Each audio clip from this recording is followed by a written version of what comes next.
Hello, and welcome to the Jewish Geography Podcast. This is your host, Rabbi Eitan Levy. Thanks for joining me.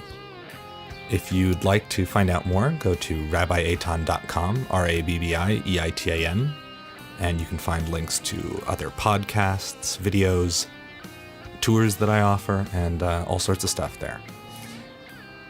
Now, today, I wanted to jump on and talk with you about what's happening this week in Israel, because what's happening this week in Israel is one of the most incredible collections of modern holidays that you could imagine anywhere in the world. Last week, we had Holocaust Remembrance Day, which is a very solemn day, a lot of memorials, a lot of remembrance, a lot of readings by survivors. The ceremony that happens in Jerusalem, the sort of national ceremony, is very solemn and serious. And then we have a week between that and what's going to start tomorrow night, Wednesday night, as I'm recording this, here in Israel. And it's going to begin the Memorial Day, for soldiers and victims of terror. In other words, the nearly 30,000 people who have given their lives as martyrs for the state of Israel so that it can exist. And we go immediately on Wednesday night into Thursday, Wednesday night going into what will be Thursday. When the sun goes down on Wednesday night, it goes from Memorial Day to Independence Day. There's a moment in the national ceremony going on in Jerusalem where there's a transition from the solemnity of memorializing our soldiers and others who have died, where we go immediately into celebrating the fruits of that sacrifice.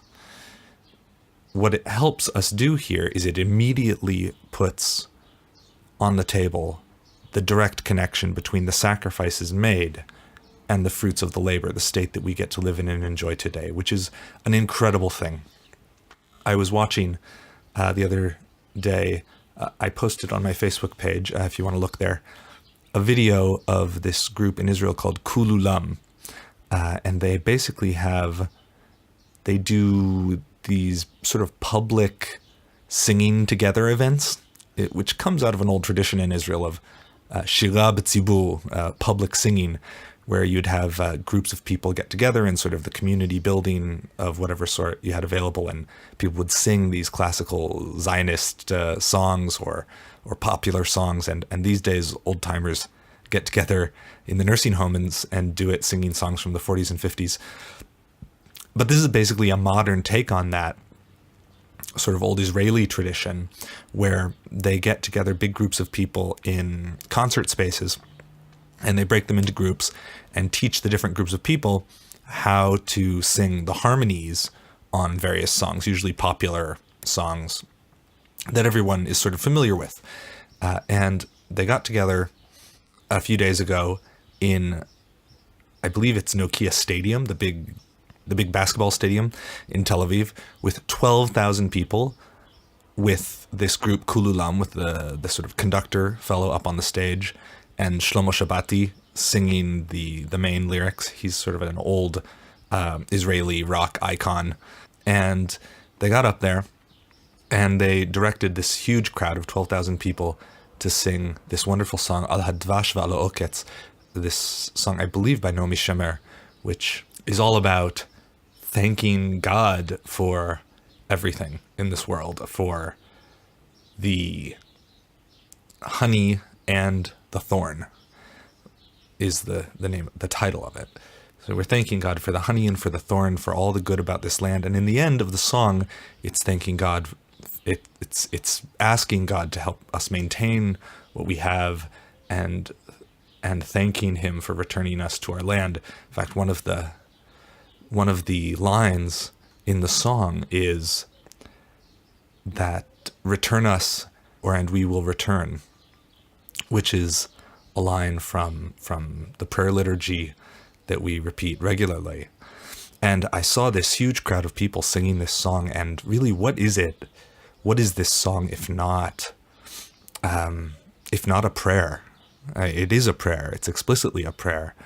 And 12,000 Jews in the land of Israel, in the Holy Land, together in a big, fancy, modern stadium with the president of their country singing together a prayer for the maintenance and happiness of their state, of each other, of asking God to continue to be good to us and to favor us. And I just, it made me tear up. I think the performance is not so musically amazing, because I actually think, 12,000 voices singing something in unison is a little too much, and you can't really quite capture, it doesn't, musically it's not the most amazing thing, but I choked up watching it, because really what is the beginning of redemption? At least the beginning, if not this. And there's this amazing thing that we have in Israel, which older nations like the United States don't have, which is that we actually have an audio recording of our Declaration of Independence. It happened in 1948. And how often do you have great historical events like this, the birth of your nation, that we have the audio and we can just listen to it? And it's this incredible thing. This morning, my son, who, they've been learning about the Holocaust and things at school, because, on the level that an 8-year-old learns about these things, where it seems that the main focus was on people who were saved from the Holocaust, less on how horrible it was. But still, they mention, our children here, they understand that there are people out there who wanted to kill lots of Jews, and did not so very long ago. And my son Hallel sat next to me on the couch this morning, and he said, how is it possible that the Holocaust happened so not long ago, so recently? And I told him exactly what I think is the truth, which is, well, it wasn't so long ago.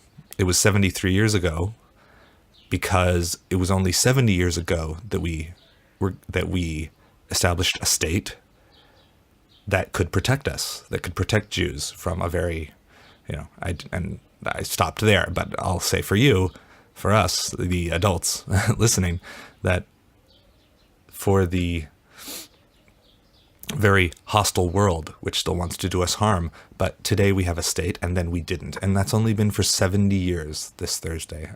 Actually, this Friday, but they push it back a day, the celebration, so that people won't violate the Sabbath en masse in celebration of Independence Day.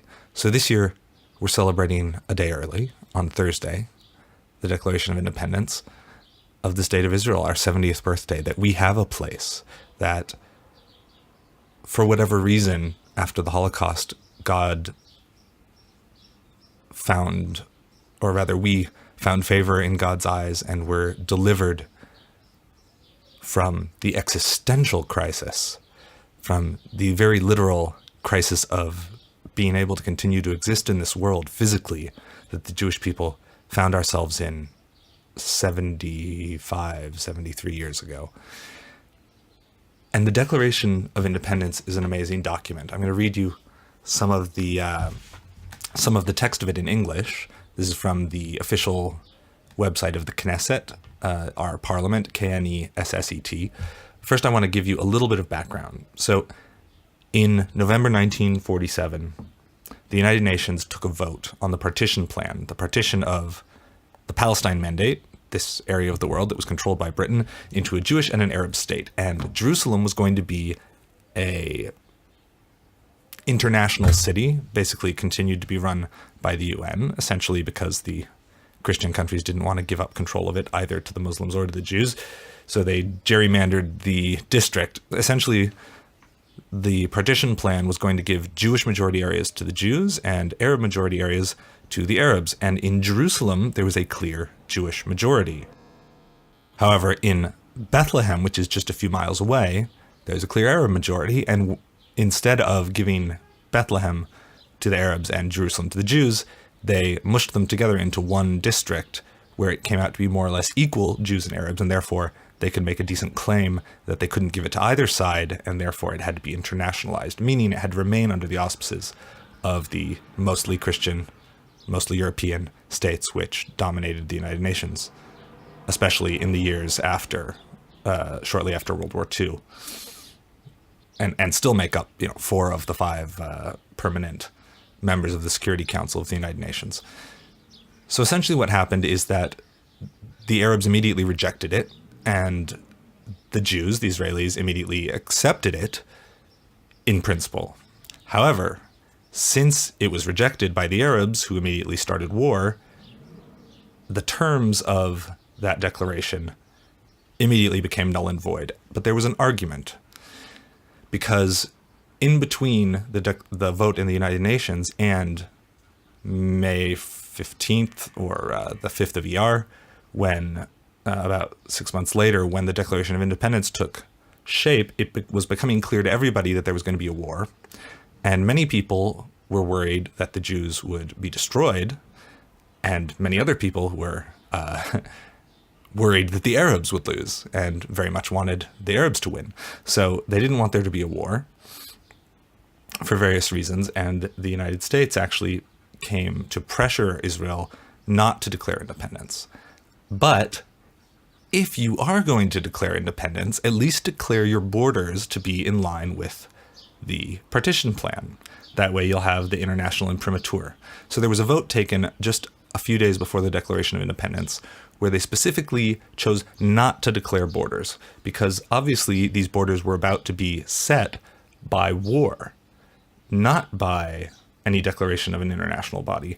And therefore, we didn't want to give up our claim to expand our borders in the Negev and in the north of the country to areas, some of which the early battles of the war, even before the declaration, some battles had taken place. We'd already expanded those borders in some places. And perhaps most importantly, we didn't want to give up the right to possibly hold Jerusalem as part of the state of Israel if we managed to hold on to it. And after the war, of course, we had held on at least to the western part of the city, though tragically not the old city, the actual holy sites themselves, but at least we had a foothold. So Ben-Gurion gets up, and I'll play you a little bit of audio of the beginning of the declaration here. ותוקף זכותנו הטבעית וההיסטורית ועל יסוד החלטת עצרת האומות המאוחדות אנו מכריזים בזאת על הקמת מדינה יהודית בארץ ישראל. היא מדינת ישראל. He mentions, not as part of the declaration itself, but as his introduction, that there's going to be this state, and it's going to be called Israel, because it wasn't clear to everybody what the state would be called, this new state of the Jews. Maybe Judea, maybe Zion, right? Zionism. Then he goes into the declaration of the establishment of the state of Israel. This is our Megillat Atzmaut. This is our scroll of independence, very much comparable to the American Declaration of Independence. He's saying the land of Israel is the birthplace of the Jewish people. Here their spiritual, religious, and political identity was shaped. Here they first attained to statehood, created cultural values of national and universal significance, and gave to the world the eternal book of books. After being forcibly exiled from their land, the people kept faith with it throughout their dispersion and never ceased to pray and hope for their return to it, and for the restoration in it of their political freedom. Impelled by this historic and traditional attachment, Jews strove in every successive generation to re-establish themselves in their ancient homeland. In recent decades, they returned in their masses, pioneers, defiant returnees, and defenders. They made deserts bloom, revived the Hebrew language, built villages and towns, and created a thriving community controlling its own economy and culture. Loving peace, but knowing how to defend itself, bringing the blessings of progress to all the country's inhabitants, and aspiring towards independent nationhood. In the year 5657/1897, at the summons of the spiritual father of the Jewish state, Theodor Herzl, the first Zionist Congress convened and proclaimed the right of the Jewish people to national rebirth in its own country. This right was recognized by the Balfour Declaration in 1917. I'm skipping ahead a little bit here. And he moves on and talks about the Holocaust. The catastrophe which recently befell the Jewish people, the massacre of millions of Jews in Europe, was another clear demonstration of the urgency of solving the problem of its homelessness by re-establishing in Eretz Yisrael, the land of Israel, the Jewish state, which would open the gates of the homeland wide to every Jew and confer upon the Jewish people the status of a fully privileged member of the community of nations. This is exactly what I was saying to my son. It was able to happen to us. Of course, it's all by God's will, but it was able to happen to us by way of natural means because we didn't have a state to protect us. We didn't have a state that we could flee to that would accept us with open arms, and now we do, and that state is the state of Israel. Ben Gurion continued, survivors of the Nazi Holocaust in Europe, as well as Jews from other parts of the world, continued to migrate to the land of Israel, undaunted by difficulties, restrictions, and dangers, and never ceased to assert their right to a life of dignity, freedom, and honest toil in their national homeland. He's referring there to the clandestine ships which sailed secretly through the waters through a British blockade to try to bring Holocaust survivors and others to the land of Israel while the British were still in charge here. In the Second World War, he continues, the Jewish community of this country contributed its full share to the struggle of the freedom and peace-loving nations against the forces of Nazi wickedness, and, by the blood of its soldiers and its war effort, gained the right to be reckoned among the peoples who founded the United Nations. Now, this is an important point. He's saying it is by a state's willingness to fight and defend itself by which it gains the right to exist. This is not a moral argument. This is a realpolitik argument. In case you don't believe in the Bible and you don't care that we have all these displaced people, well, there's also, ultimately, in the world, things are arbitrated by the force of arms, and we too have taken part in this. That's what he's saying. On the 29th of November, he continues, 1947, the UN General Assembly passed a resolution calling for the establishment of a Jewish state in Eretz Yisrael. The General Assembly required the inhabitants of the land of Israel to take such steps as were necessary on their part for the implementation of the resolution, blah, blah, blah, blah, blah. This right is the natural right of the Jewish people to be masters of their own fate like all other nations in their own sovereign state. Of course, this is me again. That shouldn't require even a statement that we have the right to be the masters of our own fate in our own land, just like any other group of people. However, given that we're the Jewish people, it did require that. On to the end of the declaration, I'm going to skip a little. We declare that, with effect from the moment of the termination of the mandate being tonight, the eve of Sabbath, the 6th Iyar 5708, 15th of May, until the establishment of the elected regular authorities, that is, until we can put in effect a permanent government, the Constitution, which shall be adopted by the elected Constituent Assembly not later than the 1st October 1948, shall act as a provisional council of state, and its executive organ, the People's Administration, shall be the provisional government of the Jewish state to be called Israel. The state of Israel will be open for Jewish immigration and for the ingathering of the exiles. It will foster the development of the country for the benefit of all its inhabitants. It will be based on freedom, justice, and peace as envisaged by the prophets of Israel. It will ensure complete equality of social and political rights to all its inhabitants, irrespective of religion, race, or sex. It will guarantee freedom of religion, conscience, language, education, and culture. It will safeguard the holy places of all religions, and it will be faithful to the principles of the Charter of the United Nations. That's a mouthful, right? And here, I'm going to skip to the very end. He asks Jews around the world to send support. He asks the United Nations to recognize the state. He asks other nations to recognize the state. We appeal to the Jewish people throughout the diaspora to rally round the Jews of Eretz Yisrael, the land of Israel, in the tasks of immigration and upbuilding, and to stand by them in the great struggle for the realization of the age-old dream, the redemption of Israel. And here comes the one reference to God, placing our trust in the Almighty. We affix our signatures to this proclamation at this session of the Provisional Council of State on the soil of the homeland in the city of Tel Aviv on this Sabbath Eve, the 5th day of Iyar 5708. And I have to point out that they made the declaration a day early before the British had left in order that they would not be breaking the Sabbath in the first act of state, that the first declaration by this new state of Israel would not go out on the Sabbath, which is forbidden by Jewish law, and that the Sabbath observant Jews, which did not include most of the people making the declaration, but nonetheless they were respectful of that, and they made the declaration early so that those Sabbath observant Jews could also listen to it on the radio.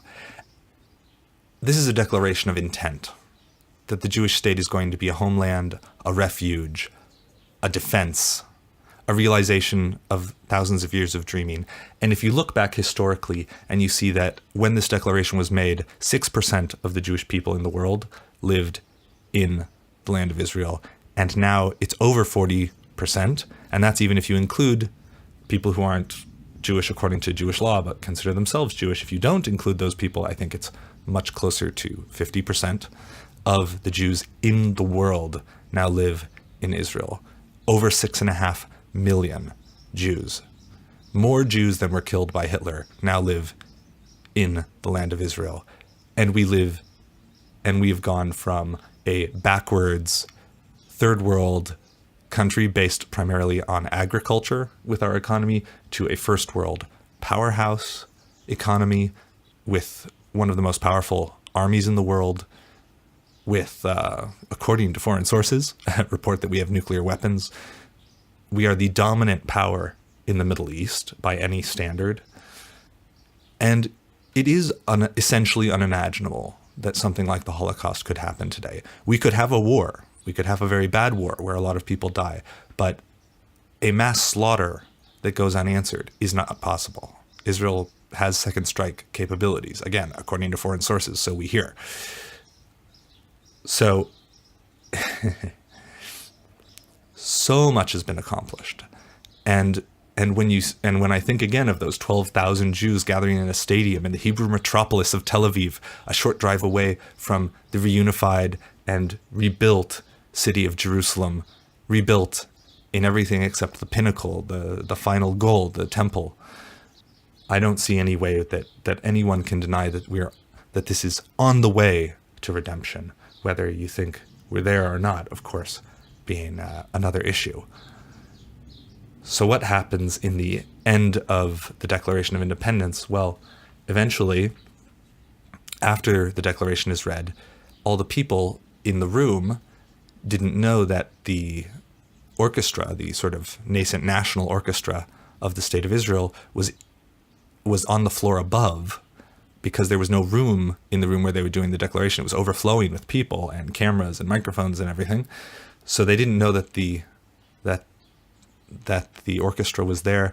And as the reading finishes, they cue the orchestra, and as if from nowhere, as if literally coming through the ceilings from the heavens, we hear the strings starting to play the Declaration of Independence, the Hatikvah, the hope. And I'm going to leave you with that. And I want to wish you all a very happy 70th anniversary, 70th birthday to the State of Israel. Thank you, God. Thank you for giving us a home. Thank you for giving us the power to defend ourselves.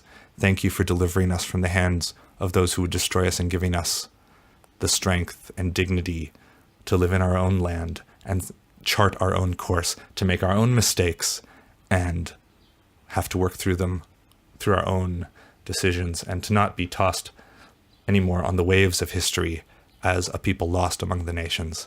Thank you, thank you, thank you. May it continue, and may it quickly come to the final redemption. Amen. קבל את מגילת היסוד למדינת היהודים בעמידה.